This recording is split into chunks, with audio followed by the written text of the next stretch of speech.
Ուղիղ 1 տարի առաջ այսօր եւս նախագահը կրկին Սագամար ընկերությունում էր։ Այսօր արդեն պաշտոնապես բացվեց լեռնահարստացուցիչ կոմբինատը։ Ընկերության տնօրենը հավատացնում է, օդի եւ բնության աղտոտում մարզում չի սպասվում։ Առաջին անգամ ոլորտում կկիրառվի 4 պոչերի տեխնոլոգիան, իսկ արտադրական եւ կենցաղային արտանետումները կզտվեն գերմանական եւ կանադական մաքրման կայանների միջոցով։ Լեռնային արդյունաբերությունում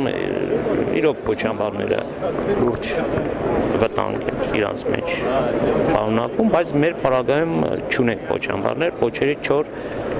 պահեստավորման եղանակ ենք ընտրել։ Կոմբինատի համար պահանջվել է 70 միլիոն ԱՄՆ դոլար։ Էկոնոմիկայի նախարարի խոսքով տնտեսության համար սա ավելի քան պահանջված ծրագիր է։ Սագամարը կարտադրի 3 տեսակ խտանյութ 37 տոննա տարեկան քանակությամբ։ Ձեռնարկությունը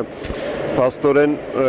իր տեխնոլոգիական, մարդկային եւ կադրային պոտենցիալով ժամանակակից ձեռնարկություն է, բավարարում է բոլոր միջազգային չափանիշների։ Առաջիկա 3 տարիներին կոմբինատը կշահագործվի որպես բացհանք եւ հանքաքարի տարեկան վերամշակման ծավալը կկազմի մոտ 600,000 տոննա։ Հետագայում արդեն շահագործման կհանձնվի ստորգետնյա հանքը եւ հանքաքարի վերամշակումը կհասնի 800,000-ի։ Գոհար Մանուկյան, Պողոս Միրզոյան, Տիգրան Հարությունյան, Արմյուզ։